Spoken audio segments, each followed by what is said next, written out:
जिस प्रेम को हम लोगों ने जिया है वो प्रेम अगर हमारे सामने आ जाता है तो हमारी क्या प्रतिक्रिया रही होगी। अब पढ़ते हुए मेरे मन में बड़ी हुई इच्छा थी कि काश कोई मेरी भी पुरानी प्रेम का मुझे फेसबुक पर मैसेज कर दे। कि जो प्रेम है वो सबसे बड़ी नैतिकता है। जब आप प्रेम में होते हैं तो आप ध्वंस की बात नहीं करते हैं।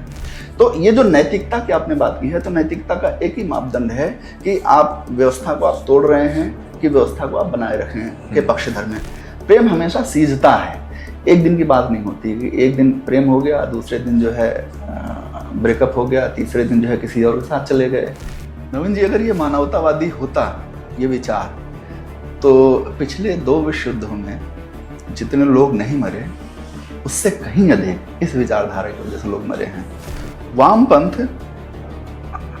कट कॉपी पेस्ट है, अपने आप में कोई मौलिक विचार नहीं है, कट कॉपी पेस्ट है। और कट कॉपी पेस्ट किस लिए? कंट्रोल करने के लिए। वामपंथ में आइडिया के लेवल में प्रॉब्लम है। तो वैचारिक स्तर है, जिस व्यक्ति के अंदर प्रेम नहीं है और वो विशुद्ध रूप से हत्यारा है, विशुद्ध रूप से बधिक है।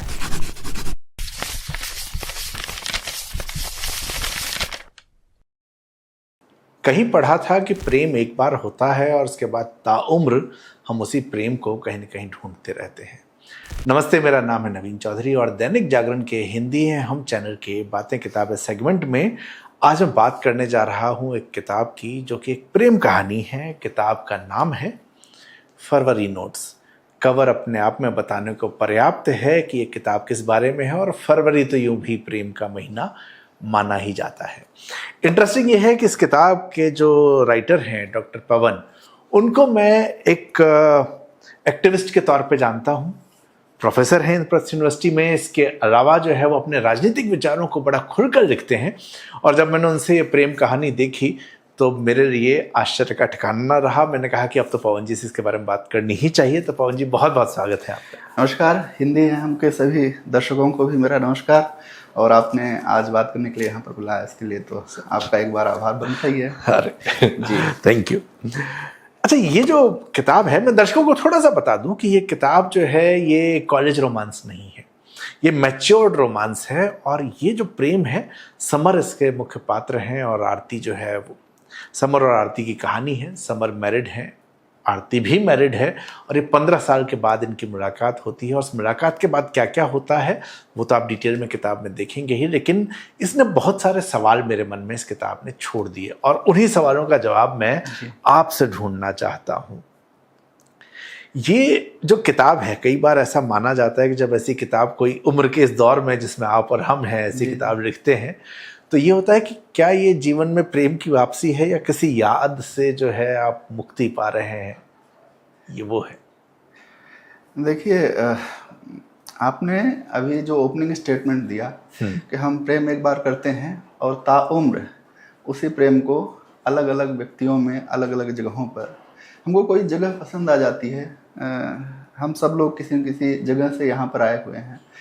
मैं एक ग्रामीण पृष्ठभूमि से आया हूँ, तो मैं शायद ऐसा महसूस करता हूँ कि मुझे वो जगह बहुत अच्छी लगती है जहाँ पर पेड़ पौधे हों, जहाँ पर सरल लोग हों। आप जहाँ पर रहते हैं, निश्चित रूप से आप उस जगह को वैसा बनाना चाहते हैं जहाँ से आप आए हैं। तो कोई भी व्यक्ति, हम सब एक तरीके के नोमैड्स हैं, कहीं पर भी जाते हैं तो हमारी जो यादें हैं उनको हम लेकर के जाते हैं। तो जब इस पुस्तक को मैं लिख रहा था तो कहीं न कहीं मुझे ऐसा लगा कि जिस प्रेम को हम लोगों ने जिया है वो प्रेम अगर हमारे सामने आ जाता है तो हमारी क्या प्रतिक्रिया रही होगी। तो उसी चीज़ को और एक्सप्लोर किया गया। बहुत सारी जगहों पर जो हम गए, हमने ऐसा महसूस किया कि अगर वो प्रेम हमारे साथ में होता तो किस तरीके से हमसे, उसके साथ हमारे बातचीत होते, किस तरीके से हम व्यवहार करते। तो आफ्टर मतलब इन सब चीज़ों के बाद, इन सब चीज़ों को महसूस करने के बाद, और समाज में इस समय हम लोग जिस समाज में रह रहे हैं, तो ये ICT का युग है, तो हम लोग एक दूसरे के साथ दूर रह करके भी एक निकटता का अनुभव कर सकते हैं। तो ये सारी चीज़ों को लेकर के मैंने इस उपन्यास को रचा। और एक तरीके से यह एक बड़ी समस्या भी है। चूंकि मैं समाजशास्त्री हूँ, तो समाज में एक डिस्टेंस रिलेशन करके एक टर्म नया आया है, जब से सोशल मीडिया आया है। तो जो ये डिस्टेंस रिलेशन है, इसका क्या प्रभाव पड़ता है, जो पहले से बनी बनाई सामाजिक व्यवस्था है उसमें अचानक कोई व्यक्ति इस तरीके के इमोशन में आता है, तो उसका इंप्रेशन क्या है, तो उन सब चीज़ों को लेकर के इस किताब में मैंने बताने की कोशिश की। अच्छा, बाहर जब शूट शुरू हो रहा था उससे पहले एक और हमारे गेस्ट थे, उनसे बातचीत में आपने कहा कि इस किताब को लिखने में 10 साल लगे। हाँ, तो ये 10 साल का पीरियड जो है लगने के पीछे क्या वजह रही? क्या ऐसा अलग था, कहानी नहीं डेवलप हुई, या आप समाज को अलग दृष्टि से देख रहे थे? क्या ऐसी चीज रही जिसके से इतना लंबा समय एक उपन्यास को लगता है? हाँ, मैं किसी कार्यक्रम में गया था जी। तो उस कार्यक्रम में एक सज्जन थे जो किसी रेडियो चैनल पर काम करते थे। तो उन्होंने रेडियो के लिए एक मुझसे रोमांटिक कहानी की डिमांड की। तो मैंने कहा ठीक है, मैं आपको देता हूँ, लेकिन उससे पहले मुझे ये देखना पड़ेगा कि प्लॉट कंस्ट्रक्शन किस तरीके से। तो जो एक सामान्य सी कहानी होती है, एक लड़के लड़की की कहानी होती है, तो उससे इतर मेरे दिमाग में कुछ आ रहा था। तो फिर उसको मैंने एक्सप्लोर किया दिल्ली के मेट्रो में, उसको एक्सप्लोर किया मैंने मुंबई बीच पर, उसको एक्सप्लोर किया मैंने तमाम मौसमों के गुजरने में, कि जब हम मौसम का असर हमारे ऊपर होता है तो हम उसको एक्सप्रेस करते हैं, उस एक्सप्रेशन को रिसीव करने के लिए कोई होना चाहिए। तो एक तरीके से जो राइटर होता है वो परकाया प्रवेशी भी होता है। बिल्कुल। तो इन सब चीज़ों में मुझे लगभग 2-3 साल लग गए। 2-3 साल लग गए। फिर मुझे एक दूसरे उपन्यास पर काम करना था, यूनिवर्सिटी के कुछ और भी प्रोजेक्ट थे बुक राइटिंग का, उस पर काम करना था। तो बीच में थोड़ा सा गैप आया, लेकिन उसके बाद फिर से उन्होंने मुझे रिमाइंड कराया। तो ये टुकड़ों टुकड़ों में लिखी गई कहानियां हैं। अच्छा, इसलिए इसको इतना समय लगा है। अच्छा, आपकी जो यात्रा रही, आप यूनिवर्सिटी की बात करते हैं, बाहर से भी आने की बात करते हैं, तो ये पूरी यात्रा क्या रही है? मतलब डॉक्टर पवन विजय को लोग कहाँ से पहचानेंगे, कहाँ से आप डॉक्टर पवन विजय तक की जो यात्रा रही है शैक्षिक और सबके बारे में थोड़ा सा मैं जानना चाहूँ। देखिए, मैं जौनपुर का रहने वाला हूँ जी। मूल रूप से जौनपुर का रहने वाला हूँ। सुजानगंज एक जगह है छोटी सी, वहाँ का रहने वाला हूँ। वहाँ से मैं कानपुर आया। कानपुर से मेरी पढ़ाई लिखाई और जो मेरा पारिवारिक जीवन है वो कानपुर से शुरू हुआ। और मैं उसके बाद फिर दिल्ली आया 2013 में दिल्ली आया, और दिल्ली में यहाँ पर मैं पढ़ा रहा हूँ। तो ये तो एक नॉर्मल जो यात्रा है, सभी इसी तरीके से गुजरते हैं। जो असली यात्रा होती है वो खुद की होती है, कि जिस जगह आप रहते हैं उस जगह को आपने फील किया कि नहीं किया। वहाँ से आप हट गए और आपने उस जगह को फील नहीं किया, दोनों एक बराबर बात है।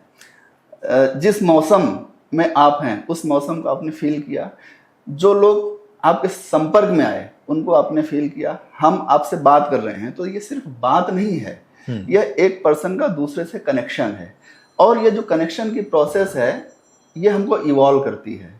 तो मुझे लगता है कि जो हमारी जीवन यात्रा रही है वो भौतिक रूप से तो रहती है, हर व्यक्ति कहीं कहीं किसी जगह से किसी जगह जाता है, लेकिन जो असली यात्रा है वो आपके इवोल्यूशन की यात्रा है, कि जहाँ पर आपने आपके अंदर जो चेतना आई, उस चेतना को इवॉल्व करने में आपने कितने अपने इमोशनल एस्पेक्ट को भी इवॉल्व किया है, ये एक बड़ी बात है। तो मैंने उस पर कोशिश की है काम करने की। तो इसमें इमोशनल एस्पेक्ट जो है आपके पात्रों का एक बड़ा स्ट्रॉन्ग नजर आता है। दोनों विवाहित हैं, दोनों अपने अपने जीवन में हैं, और इसके बाद जो है जब समर आरती से मिलते हैं तो समर और आरती दोनों की ही बातों को जब हम पूरी कहानी में देखते हैं तो ये एक तरह से एक्स्ट्रा मैरिटल अफेयर है। ये एक तरह से क्या वही है ये। और इस एक्स्ट्रा मैरिटल अफेयर में दोनों ही लोग अपनी भावनाओं से जुड़े हुए हैं, लेकिन विवाह से अलग भी नहीं होना चाहते। तो ये जो है कहीं ना कहीं एक नैतिकता, क्योंकि एक्स्ट्रा मैरिटल अफेयर को हमेशा नैतिकता के साथ अनैतिकता के साथ जोड़ा गया। एक तरफ उसका प्रेम का भी आता है, जो आपने इसमें दिखाया है कि प्रेम है तो वहाँ पर वो शादी का एक बंधन होगा, लेकिन एक बहुत बड़ा द्वंद्व है नैतिकता और ईमानदारी के बीच में, जो कि आपके पात्रों के बीच में नजर आ रहा है।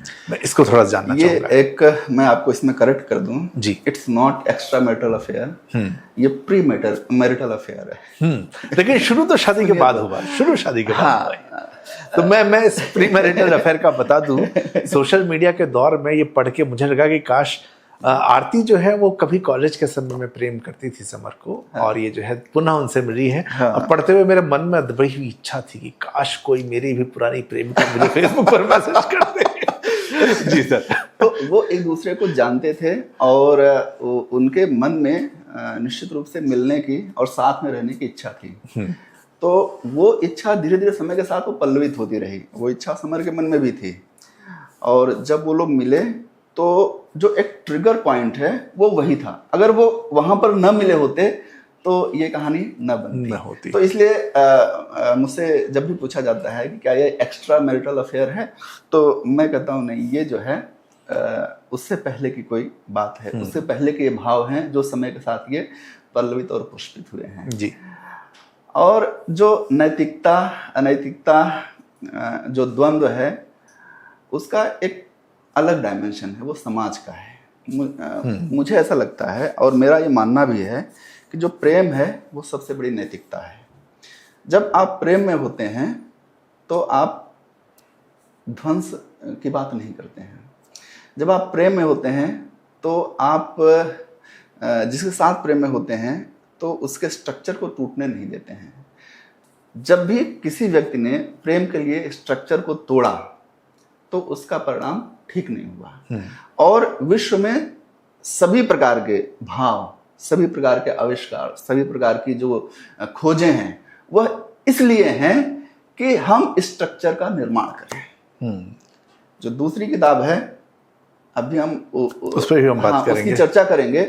वो मेरी जो आइडियोलॉजी है वो फंक्शनल है कि मतलब हम चीजों को फंक्शन में ले आए। तो प्रेम वो ग्रेविटी है, प्रेम वो गुरुत्व है जिसकी वजह से दो व्यक्ति एक दूसरे को कनेक्ट करते हैं और एक दूसरे को एग्जीक्यूट करते हैं। और वो जो एग्जीक्यूशन है वो एग्जीक्यूशन प्रो सोसाइटी होता है, वो एग्जीक्यूशन एंटी सोसाइटी नहीं होता, क्योंकि सोसाइटी का हमारे पास कोई अल्टरनेटिव नहीं है, कोई विकल्प नहीं है। मैं मानता हूं कि ध्वंस तब सही है जब वह कोई विकल्प लेकर के आता है। तो विवाह का कोई विकल्प नहीं है, परिवार का कोई विकल्प नहीं है। तो जब आप विवाह और परिवार से इतर जाते हैं और आपके पास कोई विकल्प नहीं है तो उस दशा में या प्रेम वो तो है नहीं, और दूसरी चीज वो दशा जो है मुझे स्वीकार नहीं है। तो ये जो नैतिकता की आपने बात की है, तो नैतिकता का एक ही मापदंड है कि आप व्यवस्था को आप तोड़ रहे हैं कि व्यवस्था को आप बनाए रखने के पक्षधर में। अगर व्यवस्था को बनाए रखने के पक्षधर में है तो प्रेम सबसे बड़ी नैतिकता है। लेकिन इस स्थिति में जहां समर उस व्यवस्था को बनाए रखना चाहता है, वो अपनी पत्नी को उतना ही प्रेम करता है, उसकी चिंता भी हर बार उसको है, हर जगह पर। इनफैक्ट एक जगह पर जब दोनों का शारीरिक संबंध बनने के कगार पर है तब वो अपनी पत्नी को ही देखता है और वहां पर तो एक मैं वो देख रहा हूँ। लेकिन एट द सेम टाइम फिर वो ईमानदार तो नहीं है, क्योंकि उसकी पत्नी तो पूर्ण रूप से समर्पित है उसके प्रति। आपने लगातार जब पत्नी इलाहाबाद गई है उसके डायलॉग्स आते हैं, उसकी चिंता, उसका प्रेम निरंतर नजर आता है आपके डायलॉग्स में पत्नी का। ऐसी स्थिति में एक बेईमानी तो हुई नहीं, तो उस बेईमानी का अब आपके शब्दों में बेईमानी है, लेकिन जो समर है या जो आरती है उनके बीच का वो एक निश्चल प्रेम है। लेकिन एक मोड़ पर जा करके उनको ये लगता है कि नहीं, ये जो निश्चलता है ये स्वार्थ में बदल रही है। इसी में मैंने लिखा है, किसी एक पात्र के मुख से है कि हम स्वार्थी नहीं हो सकते हैं। जब हम किसी को प्रेम करते हैं तो सिर्फ किसी व्यक्ति से प्रेम नहीं करते हैं, बल्कि उसके जो सराउंडिंग्स है, उसके साथ के जो लोग हैं, हम उनसे भी प्रेम करते हैं।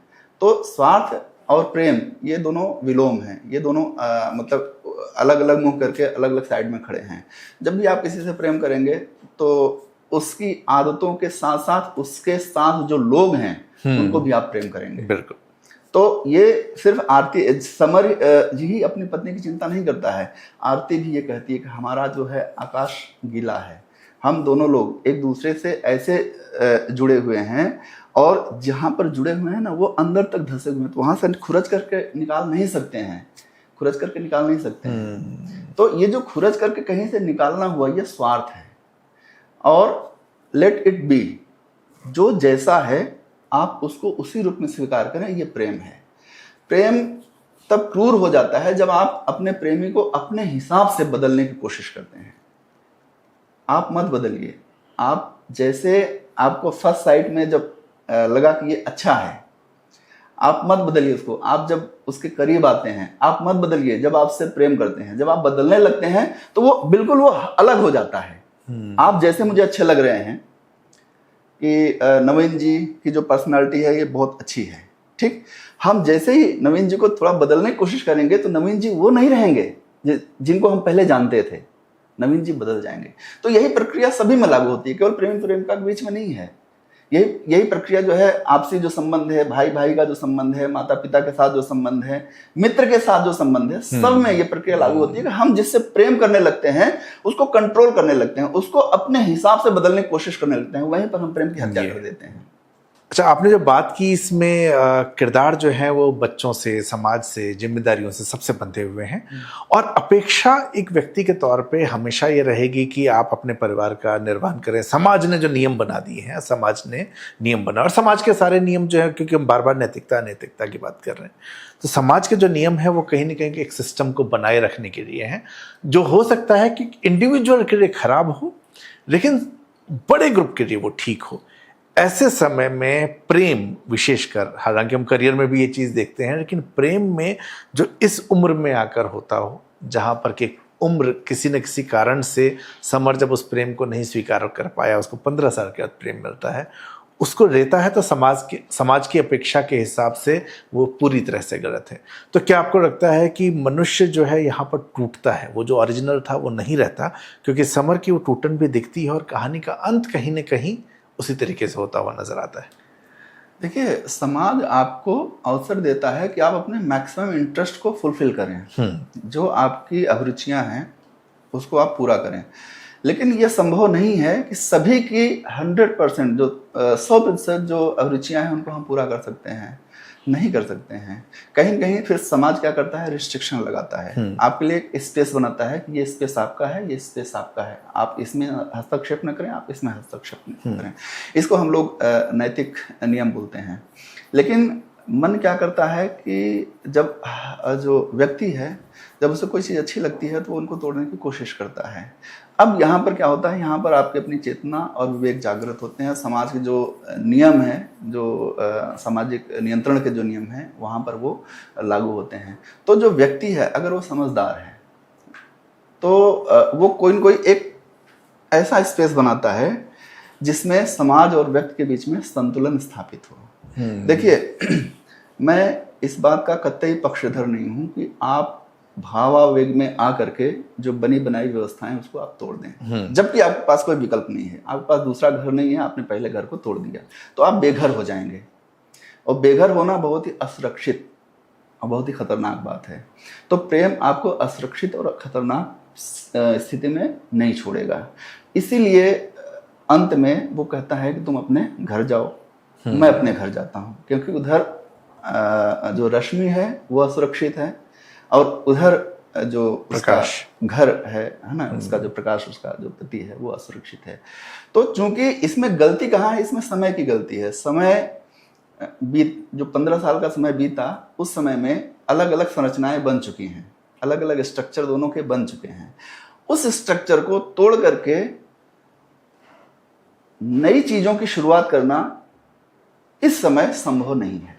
और ये सभी के लिए है, जो भी इस तरीके के संबंधों में आते हैं तो उनके लिए भी ये चीज़ें संभव नहीं है कि एक जो बनी बनाई गृहस्थी है, एक जो बना बनाया स्ट्रक्चर है, एक जो बना बनाया भाव के संबंध है। ऐसा नहीं कि दोनों के बीच में कोई फ्रिक्शन है, उस फ्रिक्शन से ऊब करके कोई दूसरे रिश्ते में चला गया, ऐसा नहीं है।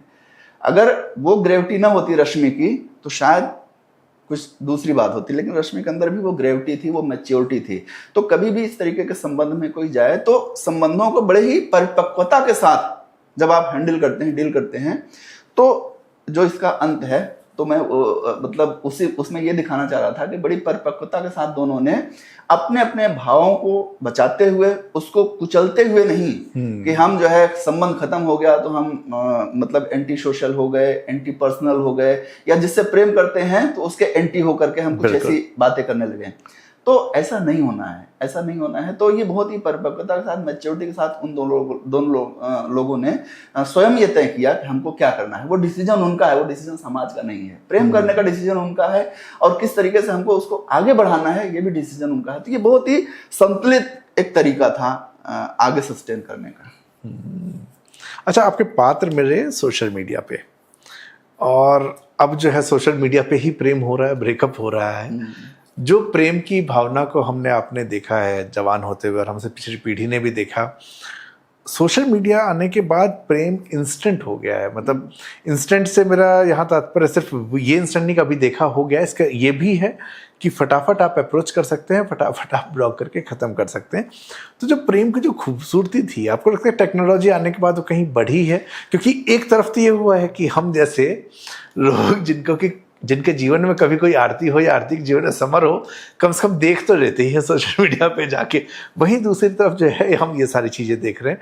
तो ये जटिलताओं को बढ़ाया है कि आसान किया है? नहीं, देखिए, प्रेम तो महसूस करने का नाम है ना। वो जो प्रेम की कश्मकश है जी, अपनी अपनी बात को न कह पाने का जो मतलब अनुभव है कि हम कह नहीं पा रहे हैं, तो वो भी आपको बहुत आनंद देता है। तो मुझे लगता है कि आप इमीडिएट आपने किसी से जाकर कह दिया आई लव यू, तो मैं आपको बताऊं कि जो प्रेम है ना, वो अंतिम भाव है मनुष्य का। प्रेम की शुरुआत होती है विश्वास से। आपके मन में जब ये विश्वास होता है कि जो अगला व्यक्ति है वो मेरे हित के क्रम में है, धीरे धीरे फिर जो दूसरा मोड़ आता है प्रेम का, वो होता है सम्मान का। जिसे आप प्रेम करते हैं उसका सम्मान कभी नहीं कर सकते। जो आपको प्रेम करता है तो वो भी आपको सम्मान की दृष्टि से नहीं देखता है। तो विश्वास, सम्मान, फिर आता है केयर। एक दूसरे के प्रति आप केयरफुल होते हैं, आप दूसरे की देखभाल करते हैं, है ना, कि उसने खाना खाया कि नहीं खाया, उसने पानी पिया कि नहीं पिया, वो जो है बीमार तो नहीं है, वो कैसे है, ये ख्याल केवल कहने के लिए नहीं, जेहन में आते हैं। तो विश्वास, सम्मान, केयर, एक दूसरे के प्रति कृतज्ञ होते हैं जी। एक दूसरे के प्रति जो एक्सप्रेशन आता है उसके प्रति कृतज्ञ होते हैं, खुश होते हैं कि इस तरीके का व्यक्ति मेरे जीवन में है। फिर आप जो है प्रेम में होते हैं। ऐसा नहीं है कि प्रेम जो है एक स्टेटमेंट है कि आई लव यू आपने बोल दिया। तो प्रेम करने से पहले आपके मन में ये चारों भाव तो होने जरूरी हैं: विश्वास, सम्मान, देखभाल और कृतज्ञ। तो जब प्रेम खत्म होता है ना, तो प्रेम से पहले विश्वास खत्म होता है। जहां जिस संबंध में विश्वास नहीं, उस संबंध में प्रेम हो ही नहीं सकता है। तो ये जो चारों भाव हैं, बिना इनके विकसित हुए आप प्रेम को महसूस नहीं कर सकते हैं। तो जो ये इंस्टेंट प्रेम है, ये जो सोशल मीडिया वाला प्रेम है, इसमें ये चारों भाव आपको देखने को शायद ही मिले। शायद हो सकता है कि कुछ ऐसे एग्जाम्पल हों, आई डोंट नो, मुझे नहीं पता है। लेकिन बिना इन चारों के डेवलप हुए प्रेम कतई नहीं विकसित हो सकता है। इसमें एक बड़ा इंटरेस्टिंग मुझे जो है एक वाकया याद आ रहा है। जब हम कॉलेज में थे तो कॉलेज में एक ग्रुप हुआ करता था, FOSLA, frustrated one sided lovers association. तो वहां पर मतलब हम लोग समझाने के लिए बोलते थे कि भाई पहली दफा हम उसको देखा तो प्रेम तुमको कैसे हो गया है, तुम मतलब उसके प्रति तुम्हारे मन में कोई विश्वास हुआ कि जैसा तुम सोचते हो वैसा वो भी सोचती है? तो ये ऐसे नहीं होता है। तो वाकई में जब मैंने इसको थोड़ा सा गहन रूप से इसका अध्ययन किया, तो प्रेम होने से पहले जैसे सूरज के उगने से पहले लाली आती है, वैसे प्रेम होने से पहले दो व्यक्तियों के मन में, उनके आपस में विश्वास का भाव पैदा होता है। तो वो विश्वास, वो लाली है जो प्रेम का संकेत होती है। तो आजकल सोशल मीडिया में इस विश्वास की जो लाली है ना, इसका अभाव हो रहा है। लेकिन आप समाजशास्त्री हैं। मैं आज सुबह ही मैंने एक पोस्ट लिखी थी कि और किसी की कविता पढ़ते हुए आया था। ये सीक्रेट मेरा खुल जाता है कि मैं कविताएं पढ़ता हूँ। तो ये पढ़ते हुए आया कि 16 की उम्र में लगभग सबके साथ होता है। 16 से तात्पर्य 16-18 की उम्र में दिल एक बार धड़कता है और टूटता भी है। वो चाहे कह के टूटा हो, चाहे बिना कहे टूटा हो, लेकिन होता सबके साथ है। तो मैं ये देख रहा हूँ कि भाई जो अब हमारे बच्चे हैं, क्या उनका भी दिल धड़का होगा? तो उस पर कई सारे इंटरेस्टिंग कमेंट्स आए थे। किसी ने कहा कि अब तो बच्चे हमसे शेयर कर लेते हैं। तो मैंने कहा कि क्या शेयर कर लेते हैं? तो वाकई दिल धड़का था, क्योंकि उस भावना को कहीं न कहीं बचा के आदमी रखना चाहता है। वहीं किसी ने कहा कि अब तो 16 की उम्र को 12 कर दीजिए। तो ये जो अनुभूति 16 साल की उम्र वाली जो हुआ करती थी टेक्नोलॉजी से पहले, क्या इसमें परिवर्तन उम्र के हिसाब से होना शुरू हुआ है, एक, और दूसरा क्या भावनाओं में भी परिवर्तन आ गया है कि हमारी जो फीलिंग थी ना कि वो देख के एकदम, मतलब अगर लड़की आ रही है क्लास में तो आपका चेहरा लाल हो गया जाता है। हाँ, लाल हो जाता ठीक है, बिना, और उसको पता भी नहीं है, या यही लड़कियों के साथ भी होता है कि वो आ गया तो वो खुद ही ऐसे किताब में मुंह छुपा के बैठ जाएगी। तो ये सब तो होता नहीं। तो ये भावनाएं हैं जो प्रेम की, क्योंकि हम लोगों ने जो महसूस किया, ये भावना कालिदास के समय में भी पढ़ने में मिलती है, उनके बाद भी साहित्यकार जितने आते हैं अपन वही भावना पढ़ते हैं। लेकिन जब मैं आज नए राइटर्स, यंगस्टर्स देखते हैं, कल एक सीरीज देख रहा था जो एक बहुत युवा राइटर की किताब पर है, तो वहाँ पर वो चीज़ें अलग तरीके से नज़र आती। तो मैं बस उस भाव को समझना चाहता हूँ कि तकनीक ने क्या मूल जो भाव था प्रेम का, उसको भी कहीं ना कहीं इम्पैक्ट किया है। कोमलता की जो हरी घास है उस पर तकनीक का जो कोलतार है वो तो पड़ा है। और तकनीक एब्सोल्यूट होती है, तकनीक अच्छी या बुरी तो होती नहीं है। तकनीक को जो कमांड दिया गया है वो करेगी ही। तो मुझे ऐसा लगता है कि प्रेम को अब अधिक बचाने की ज़रूरत है, क्योंकि क्या होता है कि जब कोई चीज़ आपके हृदय में है तो वो अनुभूति, मतलब आपने गुड़ खाया है, कोई ऐसा व्यक्ति है जो बोल नहीं सकता है, उसने गुड़ खाया है, उससे स्वाद पूछो कि गुड़ का कैसा है, वो बता नहीं सकता, लेकिन अंदर अंदर वो खुश होता है ना, अंदर उसको मिठास। तो जो प्रेम की मिठास है, तो मुझे ऐसा लगता है कि उसको हम पहले उसको हम जी लें। बिना उस मिठास का अनुभव किए आपके जो टेस्ट बर्ड्स हैं, टेस्ट बर्ड्स डेवलप नहीं हुए हैं, अब 16 से 12 साल आ गया, 12 से कल को 8 साल आ जाएगा, तो बिना टेस्ट जो बर्ड्स हैं उसको डेवलप किए हुए आपने किसी को गुड़ खिला दिया तो उसका स्वाद वो कैसे बता सकता है। और ये सब चीज़ें इवॉल्व होती हैं, ये सब चीज़ें पोसती हैं, मतलब ये एक दिन की बात नहीं, सीझती हैं। प्रेम हमेशा सीझता है, एक दिन की बात नहीं होती कि एक दिन प्रेम हो गया, दूसरे दिन जो है ब्रेकअप हो गया, तीसरे दिन जो है किसी और के साथ चले गए। तो ये जो है ये पशुता है, मुझे लगता है ये मनुष्यता नहीं है। मनुष्यता है, मतलब प्रेम वो जल है जिससे मनुष्य अपने आप को सींचता है ना। और मैं आपको एक बड़ी अच्छी बात बता रहा हूँ कि जो प्रेम है, अभी हम लोग चर्चा भी कर रहे थे कि इसको ज्ञान और शौर्य से इंडोर्स ये होना चाहिए। जिस प्रेम के साथ ज्ञान और शौर्य नहीं है वो प्रेम खत्म हो जाता है। क्योंकि प्रेम क्या करता है, प्रेम आइडेंटिफाई करने का काम करता है, बताता है कि ये तेरा कौन है। अब वो जो तेरा कौन है तो ये अब ज्ञान में ट्रांसफर हो गया कि ये है, ज्ञान हुआ। अब वो जो है आपके साथ कैसे रहेगा, तो उसके लिए आपको शौर्य की आवश्यकता होती है। कोई लिजलिजा व्यक्ति, कोई कमजोर व्यक्ति प्रेम नहीं कर सकता है, कोई मूर्ख व्यक्ति प्रेम नहीं कर सकता है। तो ये जो प्रेम में कमी आती है, तो कहीं न कहीं जब आप कमजोर होते हो, जब आप अज्ञान की तरफ बढ़ते हो, जब आप मूर्खता की तरफ बढ़ते हो, तो प्रेम में कमी आती है और आपका ब्रेकअप हो जाता है। तो जितने भी लोग प्रेम कर रहे हैं और मुझे सुन रहे हैं, तो वो अपने ज्ञान को इवॉल्व करें और वो अपना जो एक मनुष्य के अंदर का जो शौर्य का पक्ष होता है, जो जिसको हम बहादुरी कहते हैं, जो वीरता है, उसके बिना आप प्रेम को जो है एग्जीक्यूट नहीं कर सकते। अब ज्ञान की बात हुई है तो ज्ञान जो है विचार भी होते हैं। और डॉक्टर पवन विजय का एक बड़ा जो इंटरेस्टिंग साइड है वो ये भी है कि एक्टिविस्ट हैं, समाजशास्त्री तो हैं ही साथ राजनीतिक विचारों पर भी, विचारधाराओं के पर भी खुल के लिखते हैं। तो मैंने कहा कि मौके का फायदा उठाता हूँ, दोनों ही चीजें। तो एक और किताब है जिसका नाम है मास्क मैनिफेस्टो, और ये किताब जो है आपको एक पुरानी किताब का एक कवर देख के याद आ जाएगा कि क्या बताने की कोशिश की जा रही है। उसी व्यंग्य कथा को लेके वास्तविक तौर पे ये नॉन फिक्शन किताब है। मास्क मैनिफेस्टो जो है, आपने जब बात की तो इसमें भावनाएं जो है कहीं मुखर हैं, कहीं छुपाई गई हैं। यहाँ पर आपने लिखा कि वामपंथ जो है एक मानव, ये वामपंथ को आपने बुरी तरह से, एक तरह से कहा जाए कि आपने धोया ही है। तो ये कहा जाए कि वामपंथ जो मानवतावादी मुखौटा ओढ़े हुए है, वो असल में ऊपर से प्रेम की तरह दिखाना चाहता है, लेकिन अंदर अलग है। तो ये विचार जो है बहुत स्ट्रांगली नजर आता है कि ऊपर प्रेम लेकिन अंदर हिंसक है। तो ये क्या कारण है कि आप इतना स्ट्रांगली, जबकि विचारधारा की बात की जाए तो वो बात करते हैं रोजगार की, वो बात करते हैं गरीब आदमी के साथ खड़े होने की, वो बात करते हैं कि सबको बराबर का हक मिले, किसी का शोषण ना हो। तो जहाँ इतनी अच्छी बातें हैं आप उसको मानवतावादी मुखौटा कह रहे हैं। नवीन जी, अगर ये मानवतावादी होता ये विचार, तो पिछले 2 विश्व युद्धों में जितने लोग नहीं मरे उससे कहीं अधिक इस विचारधारा की वजह से लोग मरे हैं।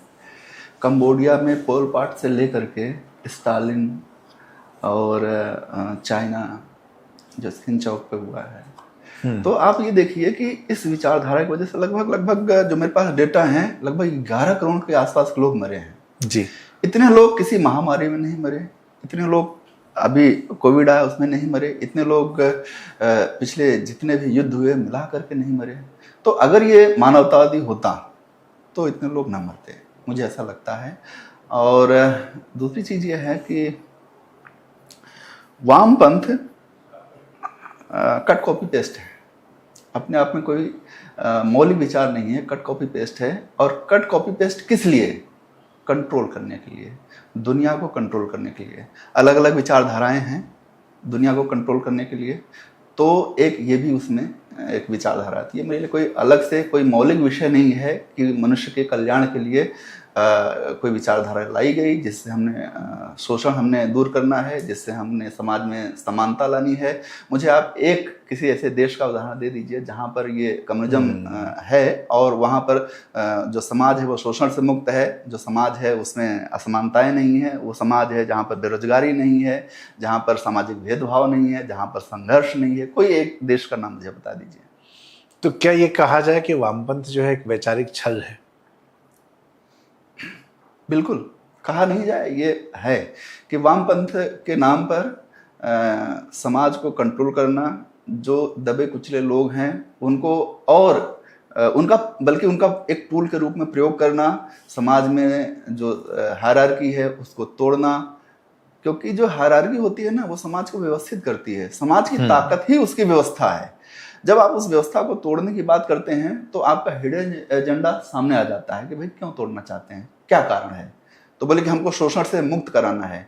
तो जैसे हम लोग रिसर्च करते हैं ना, तो रिसर्च करते हैं तो उस रिसर्च में एक टर्म आता है जिसको हम बोलते हैं रिव्यू ऑफ लिटरेचर। तो रिव्यू ऑफ लिटरेचर में हम देखते हैं कि इससे पहले इसके क्या फायदे हुए हैं, क्या नुकसान हुए हैं।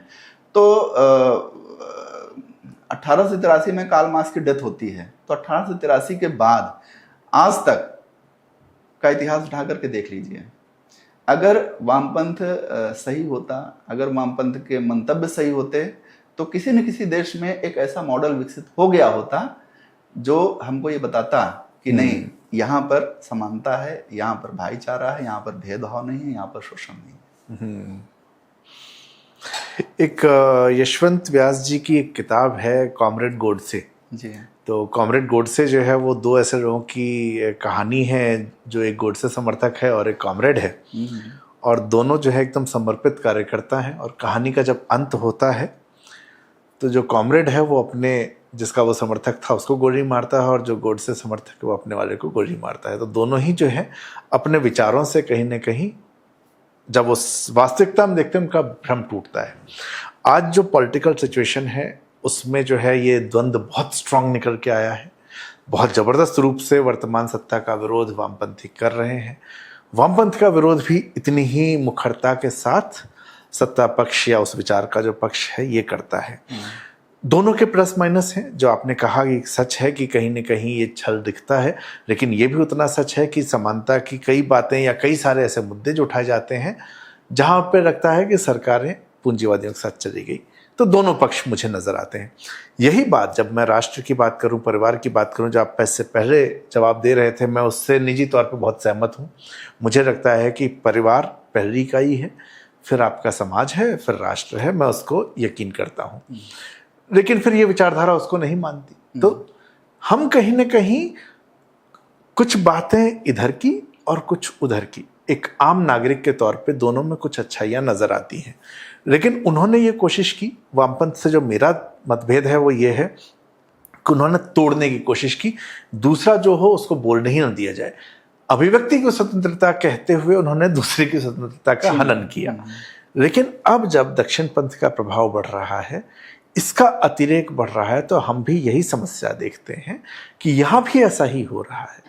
वहाँ उन्होंने भी उन लोगों को जगह देनी शुरू की जो कि अयोग्य थे, लेकिन उनका झंडा लेके खड़े थे।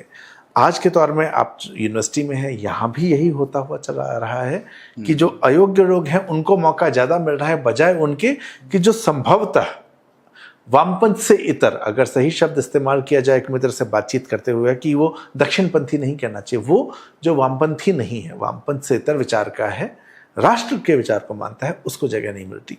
तो क्या किसी भी विचारधारा का अतिरेक दमनकारी होता जा रहा है? और चूंकि आप दक्षिणपंथ, आपको माना जाता है दक्षिणपंथी, तो मैं इस विषय में आपकी तरफ से ये एक पक्ष को और अच्छे से समझना चाहूँगा। वामपंथ में आइडिया के लेवल में प्रॉब्लम है। अच्छा। जो वैचारिक स्तर है, जो विचार है, उसी में समस्या है। देखिए, ये हर जगह है क्लासलेस सोसाइटी को इम्प्लीमेंट करना चाहते हैं, ठीक है, वर्ग विहीन समाज ये बनाना चाहते हैं।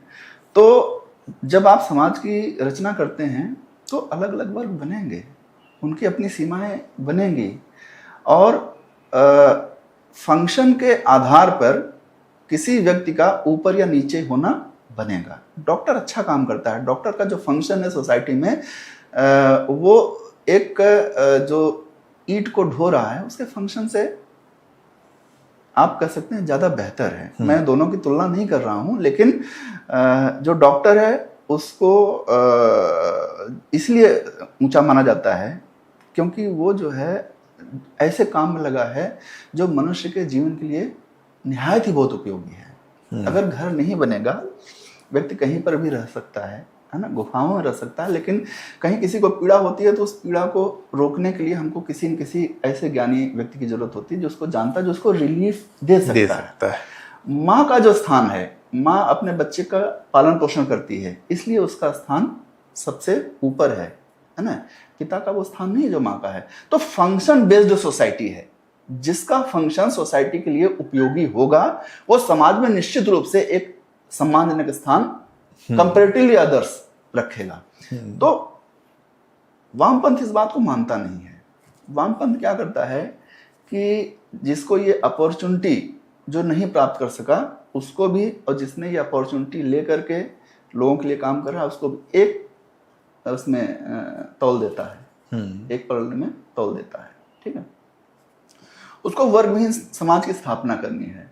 तो वर्गविहीन समाज में ये जो हायरार्की है ये आड़े आती है, तो उस हायरार्की को तोड़ता है। तो जब हायरार्की को तोड़ता है तो वो सारे फंक्शन को तोड़ देता है। महीन बात है ये थोड़ी सी, भाई हम जिस स्टेटस पर हैं उस स्टेटस का अपना एक रोल है। आप मेरा इंटरव्यू लेंगे और मैं अपने बारे में आपको बताऊंगा, ठीक है। तो आपका अलग स्टेटस है, मेरा अलग स्टेटस है, वो स्टेटस में समानता नहीं हो सकती है। और उसके बेस पर आपका काम और मेरा काम, आपके काम में गड़बड़ी आएगी। कोई डॉक्टर अगर अपने फंक्शन में गड़बड़ी करता है तो उसकी प्रतिष्ठा अपने आप गिर जाएगी। तो ये समाज का अपना एक नियम है। इसी नियम से from the dawn of civilisation जो सभ्यता है वो चली आ रही है। सभ्यता का विकास इसी तरीके से हो रहा है। तो कंट्रोल कैसे करें? कंट्रोल करेंगे जब इस हायरार्की को तोड़ देंगे, जब किसी व्यक्ति को उसके स्टेटस से फ्री कर देंगे तो उसको कंट्रोल करना आसान हो जाता है। फिर हम अपना ऑप्शन लेकर के आएंगे, भाई ऐसे काम करो, ऐसे आओ, हम जब जो कह रहे हैं अब वो तुम मानो। तो एक व्यक्ति जो स्टेटस फ्री होगा उसको कहीं ना कहीं कोई बेस चाहिए, तो आकर के वो उनके कंट्रोल में आ जाता है। तो वो डी कंट्रोलिंग के नाम पर वो कंट्रोलिंग प्रोसेस करना शुरू कर देते हैं। और जो आपने कहा कि जो ये सो कॉल्ड राइट विंगर हैं, तो ये भी अब ये काम करने लगे हैं। तो मैं कह रहा हूं कि उनके विचार में समस्या है, इनके एग्जीक्यूशन में समस्या है, इनका जो कार्यान्वयन है उसमें प्रॉब्लम है। इनको लगता है कि हमको लोकतंत्र में वोट चाहिए, तो वोट भी एब्सोल्यूट होता है। जैसे टेक्निक एब्सोल्यूट होती है, वैसे जो वोटर होता है वो भी एब्सोल्यूट होता है। आप अनपढ़ हैं, आप पीएचडी होल्डर हैं, आप आईएएस अधिकारी हैं, आपका जो वोट है उसकी वैल्यू में कोई फर्क नहीं आने वाला है। तो सत्ता ये इस बात को समझती है। तो सत्ता क्या करती है कि उसको सत्ता बनाए रखना है, तो बनाए रखने के क्रम में वो तमाम हथकंडे अपनाती है। तो इन सब चीजों को हम लोग चेक करते हैं, हम लोग देखते हैं कि किस तरीके से ये लोग भी शायद उसी तरीके की चीजें तो नहीं करने लगे हैं। तो कहीं ना कहीं हम लोग इन चीजों को जो पॉइंट आउट करते हैं, तो एक फ्रिक्शन तो सोसाइटी में है कि आप जिस व्यवस्था को बनाए रखने के नाम पर सत्ता में आए, और सत्ता में आने के बाद क्या हम उन्हीं के जैसे अगर आचरण करने लगे तो हमें फर्क क्या है। मैं आपको एक उदाहरण और देता हूं कि पिछले दिनों एक कोई त्यौहार था, तो उस त्यौहार में क्या होता है कि लोग जो है सड़कों पर आ जाते हैं, और सड़कों पर आ जाते हैं, बहुत ही पवित्र त्यौहार है, लेकिन वो सड़कों पर आकर के इतने भद्दे तरीके से डीजे बजाते हैं, इतने भद्दे तरीके से उसमें गाने बजाते हैं, इतने भद्दे तरीके से उसमें नाच होता है कि उस पवित्रता का कोई ख्याल नहीं होता है। और वो हमारी जो हिंदू संस्कृति है उसका एक पवित्र त्यौहार माना जाता है। ठीक है, अगर उनको रोको तो कहेंगे कि ये हमको आप सेलिब्रेट करने से रोक रहे हैं, और वो आपको अब्यूज करना शुरू कर देंगे, है ना। चूंकि इस सरकार ने उनको इतनी स्वतंत्रता दी कि so that they can express their emotion and feelings, but वो इमोशन और फीलिंग्स वो धर्म सम्मत नहीं है। तो अभी आवश्यकता ऐसे लोगों की भी है जो ये फ्रीली एक्सप्रेस कर रहे हैं, उनको अनुशासन में रखें, क्योंकि अनुशासन ही समाज की शक्ति होती है। अगर वो शक्ति खत्म हो गई तो फिर वामपंथियों का जो उद्देश्य है वो आप उसको पूरा करने में अपने आप को एक मतलब हेल्पिंग ग्रुप के तौर पर प्रेजेंट कर रहे हैं। तो वर्तमान में जो स्थिति है, जो टकराव हुआ, और हम ये देख रहे हैं कि इनफैक्ट मुझे लगता है कि जो राइट विंगर्स हैं उनसे ज़्यादा त्रस्त वामपंथी या कांग्रेसी नहीं, वो पढ़े लिखे राइट विंगर्स ज़्यादा हैं, क्योंकि पढ़ा लिखा राइट विंगर जब भी काम की बात कहेगा तो उसका सबसे पहला विरोध इसी तबके से होता है। तो ये हम एक उज्जड़ता तो दोनों तरफ से विचारधाराओं में देख रहे हैं, और मुझे ऐसा लग रहा है कि हम पीक पे तो नहीं पहुंचे पर उसके आसपास आ गए हैं। लेकिन भारत की जो संस्कृति है वो मूल्य आधारित संस्कृति है। वो मूल्य राजनीति, शिक्षा सब में खत्म होते हुए हम नजर आ रहा है, चाहे राजनीतिक कारण हो, सामाजिक हो, तकनीक, जिस भी कारण से हो रहा हो। क्या भविष्य में आपको दिख रहा है कि भारत वापस उन मूल्यों की तरफ जाएगा? अगर भारत को भारत बने रहना है तो उन्हीं मूल्यों की तरफ जाकर को भारत बना रह सकता है, नहीं तो भारत और जो सीरिया है उसमें क्या फर्क रह जाएगा? क्या रहेगा? बिल्कुल ठीक बात है। अच्छा, एक ये इंटरेस्टिंग है कि हमने प्रेम की आधी समय बात की, आधे समय हम राजनीति की बात कर रहे हैं। तो आप एक लेखक है जो दो विपरीत ध्रुवों पर लिख रहे हैं। तो ये एक व्यक्ति के दो पहलू हैं, ये किस तरह से, मतलब ये दो एकदम विभिन्न दिशाओं में जो आप लिख रहे हैं, तो दो ध्रुव आपके अंदर हैं या? प्रेम आपको आपके अंदर लिक्विड भरता है, आपको मतलब द्रवित करता है, और द्रव जीवन के लिए जरूरी है। जिस व्यक्ति के अंदर प्रेम नहीं है और वो विशुद्ध रूप से हत्यारा है, विशुद्ध रूप से बधिक है। तो आइडिया लड़ना, हम लड़ते किस लिए हैं? हम जो है जॉम्बी होने के लिए लड़ नहीं रहे हैं, हम हत्यारे होने के लिए लड़ नहीं रहे हैं, हम प्रेम को बचाने के लिए लड़ रहे हैं, हम संस्कृति को बचाने के लिए लड़ रहे हैं। और वो संस्कृति जो कृष्णमयी संस्कृति है, वो संस्कृति जो राममयी संस्कृति है। भगवान राम मैया सीता से प्रेम करते थे और उन्होंने 100 योजन का समुद्र बांध दिया, तो वो जो समुद्र बांध दिया उनके शौर्य का प्रतीक है ना। तो मैं फिर कह रहा हूं कि वो प्रेम नहीं बच सकता जो शौर्य और ज्ञान से मुक्त है। तो जब आप ज्ञान की बात करेंगे तो आप पहचानेंगे कि कौन किस तरीके से हमारे समाज पर आक्रमण कर रहा है। जब आप मल्टीकल्चरलिज्म को देखते हैं, जब आप नास्तिकता को देखते हैं, जब आप होमोसेक्सुअलिटी को देखते हैं, जब आप टॉक्सिक फेमिनिज्म को देखते हैं, तो ये सारी की सारी जो विचारधाराएं हैं ये आपके प्रेम को मारने आ रही हैं। आपको समझ नहीं आता ये बात। जब आप नास्तिकता की बात करते हैं तो आप भूल जाते हैं कि हम कहते हैं ना कि तुदीम वस्तु गोविंदम, ये भगवान, ये सब तुम्हारी चीजें हैं। तो जब हम अपने प्रेम पात्र जो हमारा होता है, जब हम उसको कहते हैं कि ये भी तुम्हारा है, तो हम इसकी पूजा कर रहे हैं, तो मानो तुम्हारी पूजा कर रहे हैं। तो वो हमने इतने ऊपर तक इसको उठा दिया। तो जब आप नास्तिकता का पालन करते हैं तो आप इस भाव से मुक्त हो जाते हैं। बिल्कुल, आप उस भाव से मुक्त हो गए, उसको आप फील नहीं कर पाए, ये उनकी जीत है। प्रेम समर्पण का नाम है। तो जब आप टॉक्सिक फेमिनिज्म की बात करते हैं तो वहां पर समर्पण नहीं है।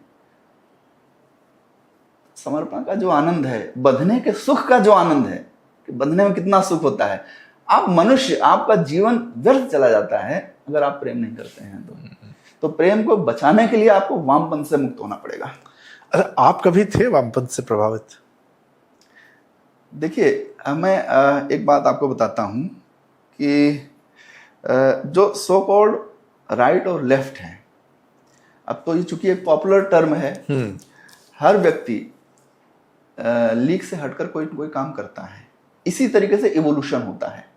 आप नया रास्ता ढूंढने जाते हैं तो आप अपने आप को इवॉल्व करते हैं, आप कुछ चीज एक्सप्लोर करते हैं तो आप इवॉल्व अपने आप करते हैं। अगर इसको आप वामपंथ कहते हैं तो आप कह सकते हैं।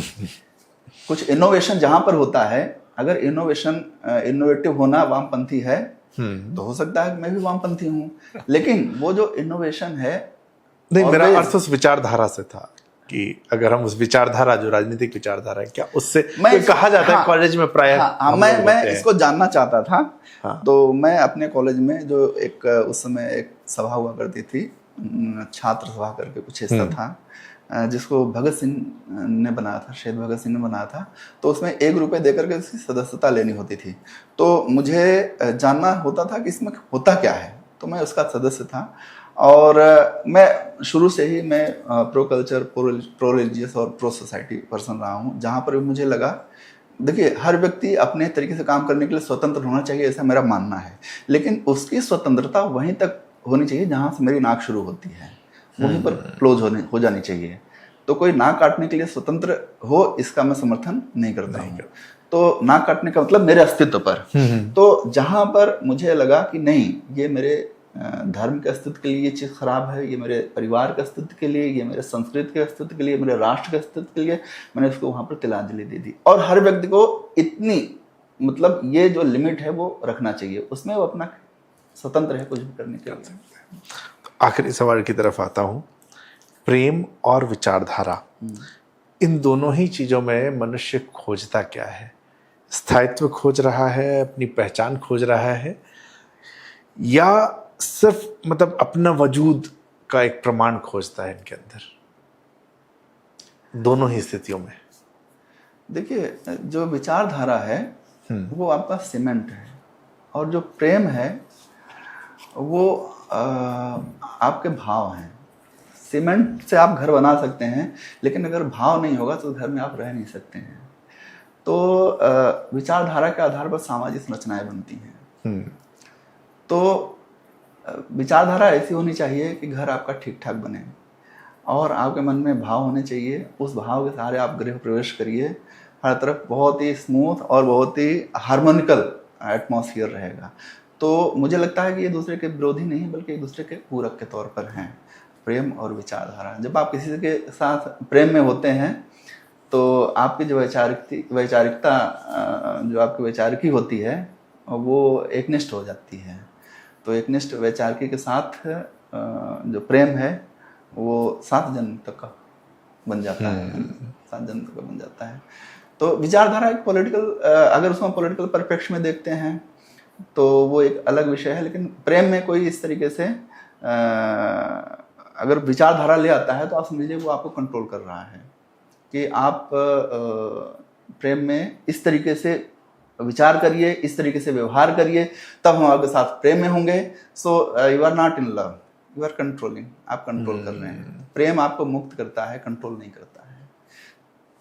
अच्छा, दोनों किताबों को पढ़ने के लिए हमारे दर्शकों के लिए एक एक वजह बताएं कि हाँ, इस वजह से किताब अवश्य पढ़नी चाहिए। फरवरी नोट्स आपको इसलिए पढ़नी चाहिए क्योंकि आपने जीवन में कभी न कभी किसी से प्रेम किया है। उस प्रेम को परिणति वो पहुंची न हो, वो जो आप चाहते हैं, जिस तरीके से अपने प्रेम पात्र के साथ आप रहना चाहते हैं, हो सकता है कि आप उसमें सफल ना हुए हों, लेकिन जो फीलिंग है, जो अनुभव है, जो भाव है, जो संवेदना है, उसके साथ आप हमेशा बने रहेंगे। और अगर वो संवेदना आपके अंदर है तो समझ लीजिए कि आप अपने प्रेम पात्र के साथ हैं। और मास्क मैनिफेस्टो आप इसलिए पढ़ें कि आपने प्रेम में, अगर आपने परिवार की स्थापना की है, प्रेम में आपने अपने समाज में कोई कंट्रीब्यूशन दिया है, अगर आपने अपने राष्ट्र से प्रेम किया है, तो उनको किस तरीके से बचा करके रखें, इसके लिए मास्क मैनिफेस्टो आपको पढ़ना जरूरी है। डॉक्टर साहब बहुत बहुत धन्यवाद आपका आने के लिए। और मैं दर्शकों को बताऊं कि वैचारिकता, अभी चूंकि दौर ऐसा है जहां पर कि बहुत सारी ऐसी चीज़ें हैं जहां हमारे बीच में विवाद होते हैं, ये किताब जब आप पढ़ना शुरू करते हैं तो ये किताब जो है सिर्फ इसलिए बात नहीं कर रही कि एक पक्ष को रखना है, तर्कों के साथ जो ऐतिहासिक तथ्य हैं उन तथ्यों के साथ ये किताब बात करती है, और उसका हर चैप्टर जो है फैक्टर्स के साथ आता है, ताकि, और मैं ये नहीं कहूँगा कि जो है सच है वो आप एक पाठक के तौर पे तय करें, लेकिन जो तथ्य हैं वो तथ्य आपको सोचने का मौका देते हैं। तो मास्क मैनिफेस्टो ये किताब 299 रुपये की है और ब्लूइंक से आई है, मंजूर से। और चूंकि प्रेम तो हम सब ने किया है और उस प्रेम को ये जिंदा करता है, तो ये जो किताब है ये इसलिए रिकमेंडेड है क्योंकि प्रेम को ये जीवित करती है। कीमत इसकी भी 299 रुपये है और मंजर पब्लिशिंग से किताब आई है। तो सर बहुत बहुत धन्यवाद आपका आने के लिए। आपका भी बहुत बहुत धन्यवाद, और एक बार फिर से हिंदी हम के सभी दर्शकों को मेरा बहुत बहुत आभार।